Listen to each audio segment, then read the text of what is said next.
8 साल बड़े बयान, योगी के शब्दों ने बदली यूपी की राजनीति। योगी आदित्यनाथ, रिकॉर्ड भी विवाद भी। जानिए 8 साल की कहानी। गुंडों की गर्मी उतारने से लेकर माफियाओं को मिट्टी में मिलाने तक योगी के धमाकेदार 8 बयान। कानून व्यवस्था हो या सनातन धर्म, हर मुद्दे पर योगी का तीखा जवाब। नो कर्फ्यू नो दंगा, यूपी में सब चंगा। योगी सरकार के 8 साल। तमंचे से टैबलेट तक, यूपी में बदलाव या सिर्फ बयानबाजी। योगी बनाम विपक्ष, 8 बयानों पर मचा सियासी घमासान।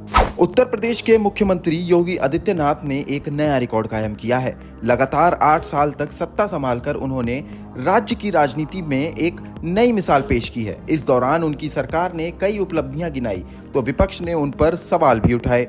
लेकिन योगी आदित्यनाथ सिर्फ अपनी नीतियों और फैसलों के लिए ही नहीं बल्कि अपने तीखे बयानों के लिए भी जाने जाते हैं। उनके कई बयान ऐसे रहे जिन्होंने न सिर्फ सुर्खियां बटोरी बल्कि सियासत भी गरमा दी। आइए जानते हैं योगी आदित्यनाथ के 8 सालों के दौरान दिए गए वे 8 बड़े बयान जिन पर सबसे ज्यादा हंगामा हुआ। अली और बजरंग बली। 2019 में एक रैली में योगी आदित्यनाथ ने कहा था, अगर कांग्रेस, बीएसपी और सपा को अली पर विश्वास है तो हमें बजरंग बली पर विश्वास है। ये बयान राजनीतिक ध्रुवीकरण से जोड़ा गया और विपक्ष ने इसे सांप्रदायिक करार दिया।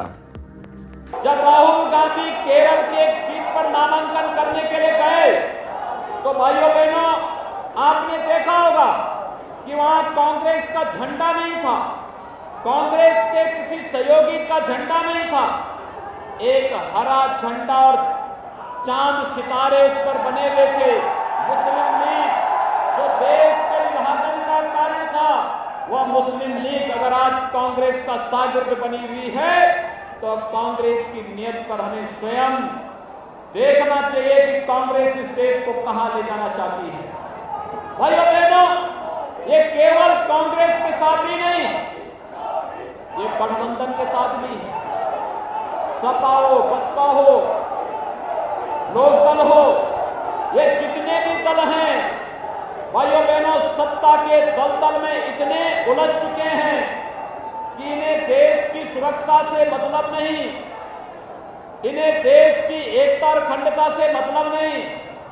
आपने परसों सहारनपुर में सुश्री मायावती जी का भाषण पढ़ा होगा। अपने भाषण में मायावती जी क्या कह रही हैं? अपने भाषण में वो कहती हैं कि हमें केवल मुस्लिम वोट मिल जाए तो बाकी गठबंधन को और वोट नहीं चाहिए। और मैं भी आपसे कहना चाहता हूं भाइयों बहनों कि अगर कांग्रेस को अली पर, सपा बसपा को अली पर विश्वास है, हमें भी बजरंग बली पर विश्वास है। गुंडा टैक्स लेने वालों की गर्मी शांत। अप्रैल 2023 में एक जनसभा में योगी आदित्यनाथ ने कहा था, जो लोग ज्यादा उछल कूद कर रहे थे उनकी गर्मी उतर गई है। अब यूपी में न कर्फ्यू लगता है न दंगा होता है। इस बयान पर विपक्ष ने कानून व्यवस्था को लेकर सवाल उठाए थे। आज पश्चिमी उत्तर प्रदेश में कर्फ्यू नहीं लगता। आज कावड़ यात्रा निकलती है, कावड़ यात्रा, याद है ना? आज कर्फ्यू नहीं, आज दंगा नहीं, आज गुंडा टैक्स नहीं। गुंडा टैक्स वसूली करने वालों की सबकी गर्मी शांत हो गई ना। मैंने कहा था ना विधानसभा चुनाव में, सनातन धर्म भारत का राष्ट्रीय धर्म है। दिसंबर 2024 में एक धार्मिक आयोजन में योगी आदित्यनाथ ने कहा था, सनातन धर्म ही भारत का राष्ट्रीय धर्म है और इसे सुरक्षित रखना हम सभी का कर्तव्य है। विपक्ष ने इसे संविधान विरोधी बताते हुए योगी पर निशाना साधा था। हमारा सनातन धर्म भारत का राष्ट्रीय धर्म है। हम सब अपने व्यक्तिगत स्वार्थों से ऊपर उठ करके अपने इस राष्ट्रीय धर्म के साथ जुड़ते हैं। हमारा देश सुरक्षित हो, हमारे मान बिंदुओं की पुनर्स्थापना हो, गौ ब्राह्मण की रक्षा हो, किसी कालखंड में अगर हमारे धर्मस्थलों को अपवित्र किया गया है, उनकी पुनर्स्थापना का एक अभियान चले। और इस अभियान का क्रम आज आप देख रहे होंगे। अयोध्या में 500 वर्षों के बाद प्रधानमंत्री मोदी जी के प्रयास से भगवान राम के भव्य मंदिर के निर्माण का कार्य आज पूरा होने जा रहा है। मैं इस माफिया को मिट्टी में मिला दूंगा। फरवरी 2024 में यूपी विधानसभा सत्र के दौरान उमेश पाल हत्याकांड पर अखिलेश यादव से तीखी बहस के बीच योगी आदित्यनाथ ने कहा था, अतीक अहमद समाजवादी पार्टी द्वारा पोषित माफिया था, हमने उसकी कमर तोड़ दी है, मैं इस माफिया को मिट्टी में मिला दूंगा। ये बयान राष्ट्रीय चर्चा का विषय बन गया था। जो ये अपराधी हैं, जो ये माफिया हैं, आखिर ये पाले किसके द्वारा गए हैं?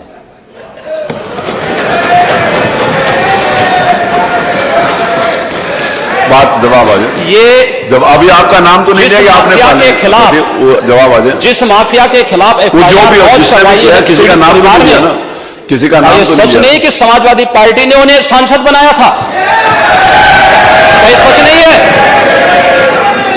आप अपराधियों को पालेंगे, प्रदेश पार्टी जिस किसी भी पार्टी का रहा हो, क्या बताइए, क्या अपराधी भी था? किस पार्टी का था? किस पार्टी का था? आप सारे अपराधियों को पालेंगे, उनको माल्यार्पण करेंगे और उसके बाद तमाशा बनाते हैं आप लोग। एक तरफ अपराधियों को प्रश्रय देंगे, उन्हें गले का हार बनाएंगे और दूसरी तरफ फिर दोषारोपण भी करेंगे। मैं उन्हीं पे आ रहा हूं, उन्हीं बातों पे चर्चा करने के लिए आ रहा हूं। हमारी पार्टी में आप बताइए किस पार्टी का सदस्य है? क्योंकि बहुजन समाज पार्टी से आपकी दोस्ती है, इसलिए बहुजन समाज पार्टी का नाम नहीं ले रहे आप। हम भी उन्हीं बातों पे कह रहे हैं। क्या यह सच नहीं कि जिस अतीक अहमद के खिलाफ पीड़ित परिवारों ने मुकदमा दर्ज कराया, उसके परिवार के खिलाफ, वह समाजवादी पार्टी के द्वारा पोषित माफिया है और उसकी कमर को तोड़ने का काम हमारी सरकार ने किया है। और फिर मैं कहता हूं, इसे हम काट रहे हैं, इस माफिया को मिट्टी में मिला देंगे। सरकार किसकी है? सरकार किसकी है? मतलब क्या हो, ये माफिया है, इनको मिट्टी में मिलाने का काम करेंगे। अपराधी आप लोग अपराधी। नो कर्फ्यू नो दंगा, यूपी में सब चंगा। रामपुर की एक जनसभा में योगी आदित्यनाथ ने कहा था, अब यूपी में सारे त्योहार शांति से मनाए जा रहे हैं। नो कर्फ्यू नो दंगा, यूपी में सब चंगा। विपक्ष ने इसे जमीनी हकीकत से दूर बताया था। आज यूपी नो कर्फ्यू नो दंगा, यूपी में सब और चंगा। नो कर्फ्यू नो दंगा, यूपी में सब चंगा। रंगदारी ना फिरौती, अब यूपी नहीं है किसी की बपौती।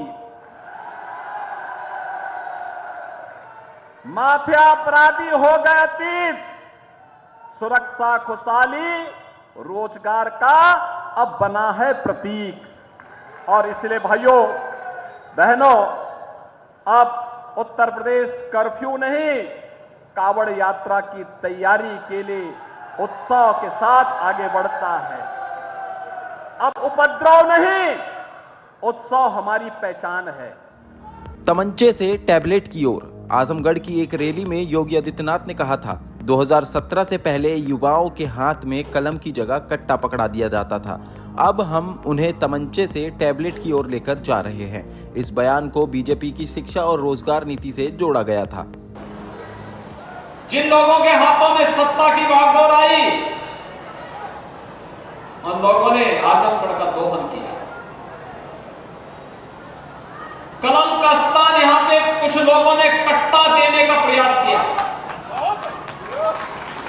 और यहां के युवाओं के हाथों में भी कुछ लोगों ने तमंचे पकड़वाने का कार्य किया।